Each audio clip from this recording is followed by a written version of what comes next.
சென்னை மெரினா கடற்கரையில் முன்னாள் முதல்வர் கலைஞர் கருணாநிதி நினைவிடம் 2.21 ஏக்கர் பரப்பளவில் 39 கோடி ரூபாய் செலவில் அமைக்கப்பட்டுள்ளது.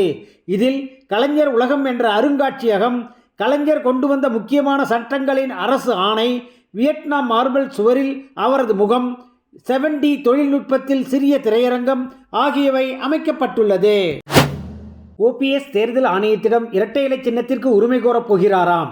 தன்னிடம் உள்ள ஆதரவாளர்களை தக்க வைக்கவும் EPS கட்டுப்பாட்டில் உள்ள அதிமுகவை மீட்டெடுப்பதற்கும் இதுதான் சரியான வழி என்று OPS நினைக்கிறாராம்.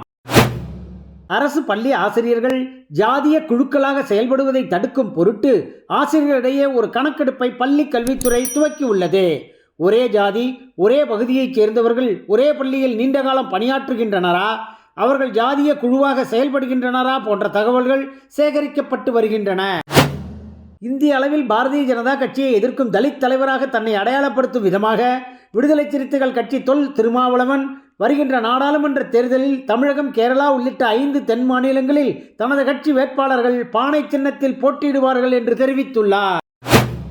நடிகர் சிவகார்த்திகேயன் தற்பொழுது AR முருகதாஸ் படத்தில் நடித்து வருகிறார். இப்படத்தை முடித்த பிறகு SK42 வெங்கட் பிரபு இயக்கத்தில் நடிக்க உள்ளாராம். வெங்கட் பிரபு சொன்ன கதை அவருக்கு மிகவும் பிடித்து விட்டதால் உடனே அந்த படத்தில் நடிக்க சிவகார்த்திகேயன் சம்மதம் தெரிவித்து விட்டாராம். தனது தயாரிப்பு நிறுவனத்தை விடுத்து பிற தயாரிப்பு நிறுவனங்கள் படத்தில் தற்பொழுது அதிகம் ஆர்வம் காட்டுகிறார் சிவகார்த்திகேயன் என்று சினிமா நாரதர் செய்தி வாசிக்கிறார். மோடி அவர்கள் மீண்டும் பிரதமர் ஆக ஆதரவளித்து பாஜக கூட்டணியில் இடம்பெறுகிறோம்.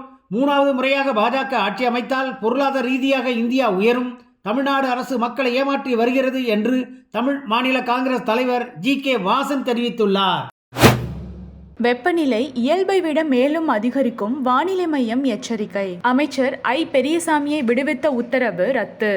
உயர்நீதிமன்றம் அதிரடி. மத்திய அரசு ₹1 கூட நிவாரணம் தரவில்லை. முதலமைச்சர் ஸ்டாலின் குற்றச்சாட்டு. பிரதமர் மோடி திருப்பூர் வருகை. பொதுமக்களுக்கு அழைப்பிதழ் வழங்கிய ரோபோ. திமுக நிர்வாகி 3000 கோடி போதைப் பொருள் கடத்தலில் ஈடுபட்டது குறித்து முதல்வர் விளக்கம் அளிக்க வேண்டும். எல் முருகன். 12 ராசிகளுக்கான நாளைய நாள் பலன். மேஷம், வேலையில் சாதகமான நாள், பயன்படுத்திக் கொள்ளுங்கள். ரிஷபம், எந்த ஒரு முடிவையும் தீர ஆலோசித்து பின் எடுக்கவும். மிதுனம், நீண்ட தூர பயணம் தவிர்க்கப்பட வேண்டும். கடகம், உங்கள் தனிப்பட்ட விவகாரங்களில் அடுத்தவர் தலையீட்டை தவிர்க்கவும். சிம்மம், மனதை அலைவாய்விட்டால் பிரச்சனைகள் வந்து சேரலாம். கன்னி, உங்களுக்கு கீழ் பணிபுரிகளின் தவறுக்கு நீங்கள் ஆளாகலாம்.